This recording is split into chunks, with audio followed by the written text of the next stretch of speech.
that I had this slot right after lunch.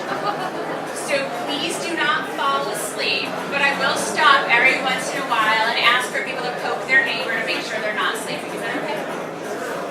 Okay. So the title of my talk is Staring Down Your Fears. If you didn't read the guide, it's really around overcoming your fears in terms of public speaking and imposter syndrome, which we have a few interesting tips about. That's me.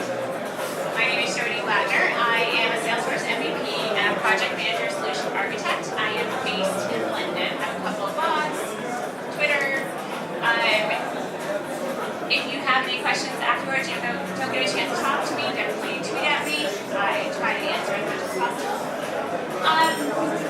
So I'm also a user group leader. I'm a women in tech user group leader and a dev user group leader. And one of the things that came out of being a user group leader and seeing the same people speak all of the time was that we wanted to try to expand the amount of people that speak in the Salesforce community. So one of the things that I did with my partners created something called Speaker Academy. And what Speaker Academy is, it's a way of teaching people to do exactly what I'm doing, getting up and speaking in front of all of you. Because what we found at every Salesforce event, and you can tell me if this is true and where you guys are, it's the same people that do all of the speaking. And for any of the women in the room, it's generally men. So we decided to form this thing called Speaker Academy. It's a 6-week program. We have run 3 classes now. We actually have a graduate in our midst. That's Louise. Since we started, they've spoken at community events just like this, World Tour, and we actually have had some people, Louise, and we have 2 more this year speaking at Dreamforce, which is pretty exciting. The next time we do this class, we're actually going to do it virtual, which means we'll be able to expand it out to more people, so I'll put a link if you are interested at the end. We've never done it virtually, so it's both exciting and terrifying at the same time. So I start every one of our Speaker Academy sessions with this quote, which I love this quote. There are 2 kinds of speakers, those that are nervous and those that are liars. So, do you know what people's number 1 fear is?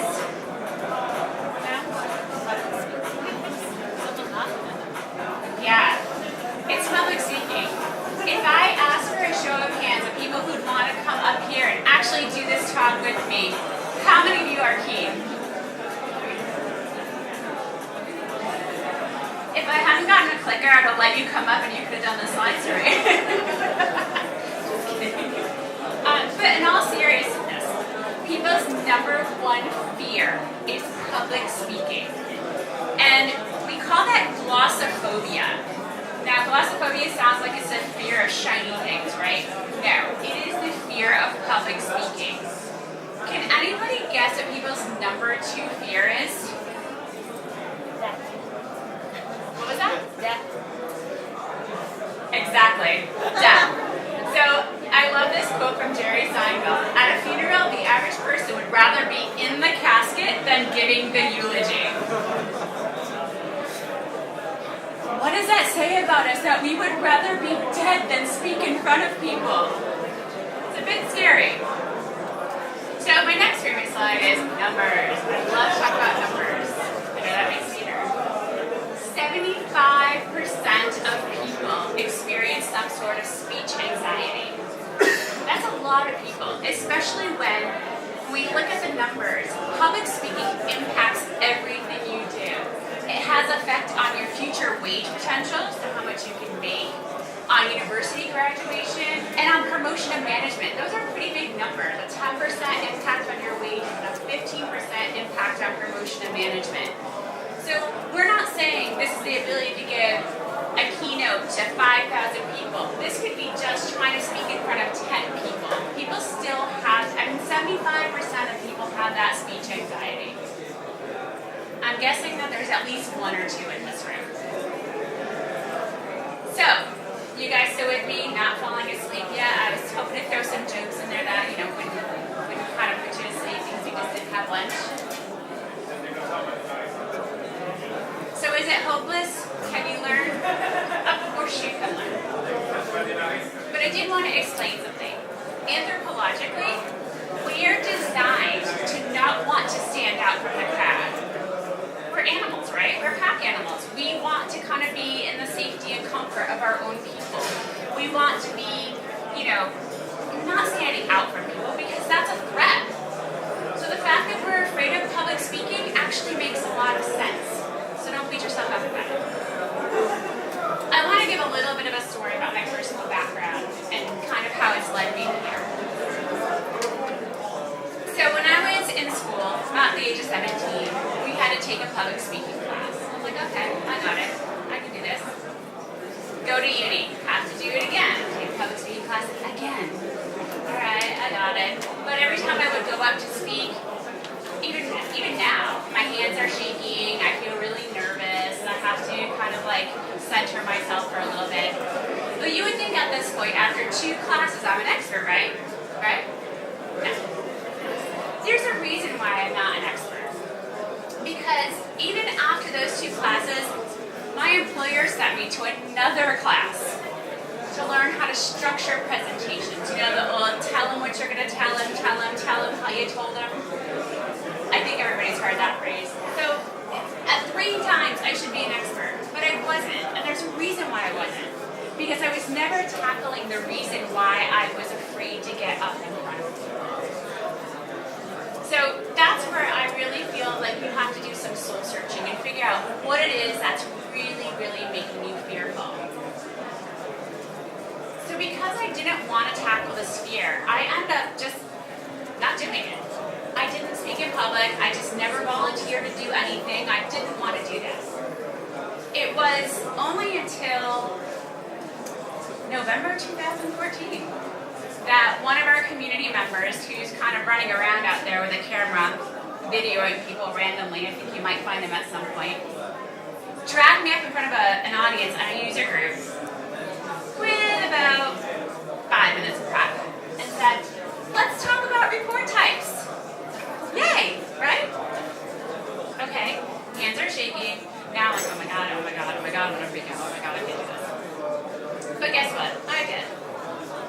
And it made me really kind of stop and think, why? Why didn't I want to get up in front of people and speak? What was my biggest fear? What was holding me back? Because I did it, right? Nobody said, oh, okay, you suck, those are your report types, no problem. But that was my biggest fear. I was so afraid someone was going to say to me, what makes you an expert? Why do you think you know what all this stuff is about? Anybody ever experienced that fear of being called out? Someone heckling you? That person that's in the back corner going, do you really know what you're talking about? Maybe you should just be sitting there. And he's nodding right now. Thanks, Joshua. So that was my biggest fear. I was so afraid someone was going to look at me and go, sit down and shut up and don't know what you're talking about. So I just didn't want to do it. And that brings me to these barriers. We find this a lot. So the definition of imposter syndrome is it's about high achieving individuals being marked by the inability to internalize their accomplishments. And I underlined this part, a persistent fear of being exposed as a fraud. Does Salesforce change 3 times a year? Yep. Does this stuff happen? Does stuff get out of date? Yep. But we work hard to maintain it. We work hard to do all these things. But it doesn't mean you're going to be a fraud. And I'll go through some of the reasons why people feel this way, but this is a really huge barrier. Anybody ever do any reading about imposter syndrome? Yeah. I will put this up on a slideshow afterwards. I have a really good link with 21 tips on overcoming imposter syndrome, which I think are really good. And it's also not limited to just women, because women are generally people who are tagged as being people with imposter syndrome, but it's not. You will hear many people say that it's also men that are impacted by imposter syndrome. And I love this little cartoon. Public speaking does not necessarily result in hurling, anxiety attacks, and death. So we figured out the The number 2 fear is not going to result in that. So overcoming your fear. Nobody is a born public speaker. I told you I didn't want to do this. Now I'm doing it. It's been over a span of a few years, so I don't want to set the wrong expectation. But I had to figure out what was holding me back. And these are some of the tips that I look at. And I think a really interesting statistic is that Winston Churchill was noted as being a very great orator. He gave great rousing speeches. That's what he did. He spoke for the first time in the British House of Commons at the age of 29, and he froze for 3 minutes. Who wants to go listen to somebody who just freezes in front of an audience? That's not someone who's great at public speaking. But by the time he became Prime Minister, he was considered one of the greatest orators. And the reason why was because he practiced at it. And most people who are very good at public speaking spend a lot of time practicing. Steve Jobs also used to practice a lot. And Mark Benioff, before he does a keynote at Dreamforce, he flies around the US delivering the same keynote and tweaking it. So this is not like an innate skill where you're born in. All of you have this ability.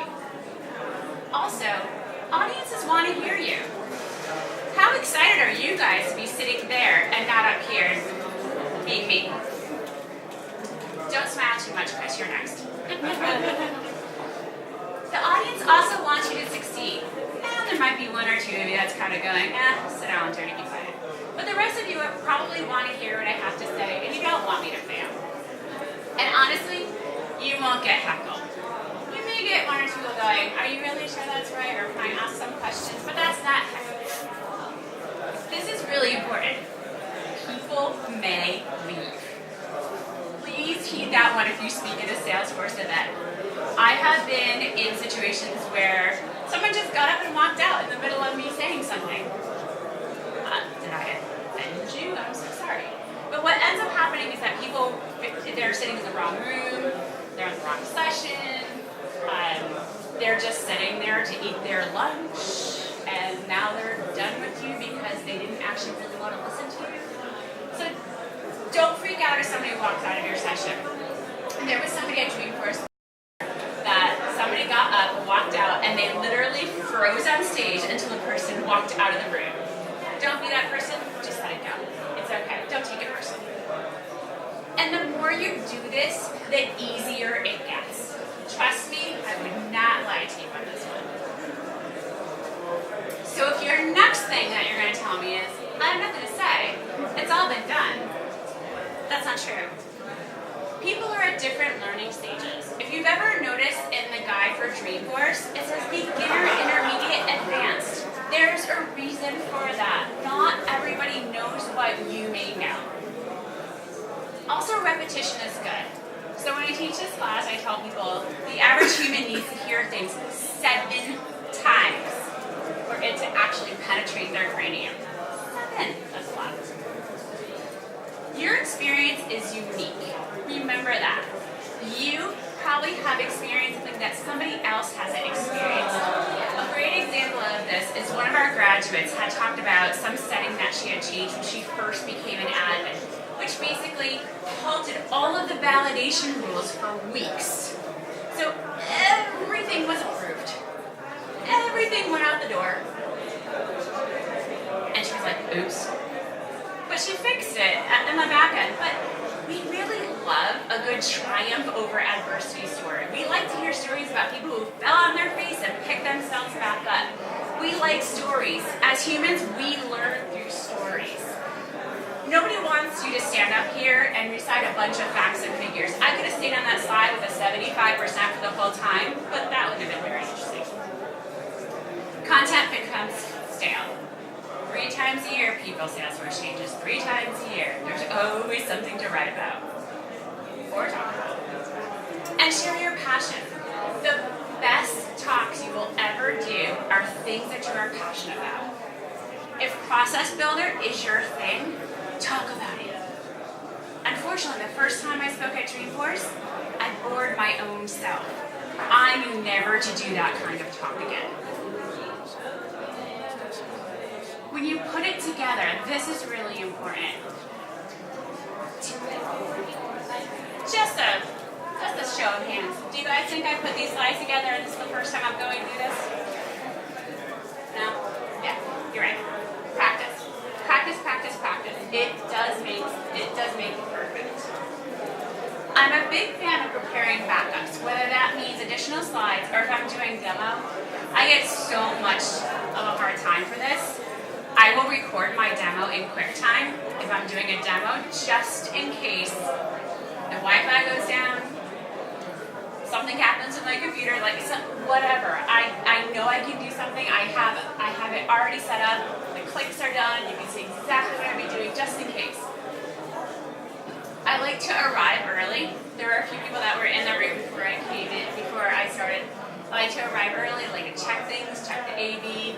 It just gives me that semblance of control, like I can control my situation. And then one of my favorite new bits of advice, I just added this one in, take a moment of Zen. This is Joshua in the back, Demo Jam Josh. This is his advice. Just take a few minutes for yourself, center yourself, just breathe. So that's my new favorite piece of advice. Body language. Okay, something else you can learn about me. There's always at least one gift in my presentations. Be yourself. If I stood up here trying to tell you about how to code, it would sound so wrong because I don't code. So be yourself. Be inclusive. Have open hand gestures. Look at your audience. Try to make eye contact. I love to find the people who are looking back at me and nodding like they're actually getting what I'm saying. It means that you're not slipping. Smile. Move around. I know I've kind of been rocking a little bit back and forth. But the hand gestures are really important. In a survey of TED Talks, the most popular TED Talks have over 400 hand gestures. The least popular have under 2.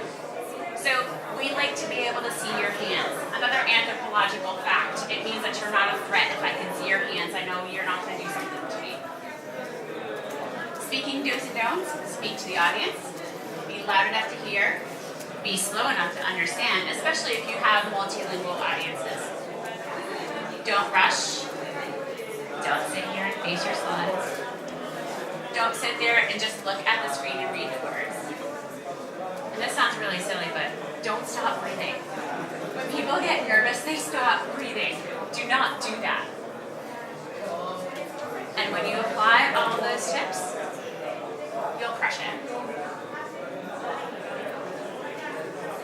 So I'll leave you on this. All of the great speakers were bad speakers at first. So if you are interested in our program, there is the link. I asked to shorten it. That's a really, really long link. But I will put that on a slideshare too. I'll tweet that out. Like I said, we're going to try to do it virtually. It's going to be scary and exciting, and we'll be relying on anybody who decides to do the program to give us feedback as to whether or not it works. But thank you. And any questions? Oh, sorry. Sorry. I already told you I would put you down. Tweet that. Any questions? Comments? Nothing? You guys speaking at the next Touch Dreamin?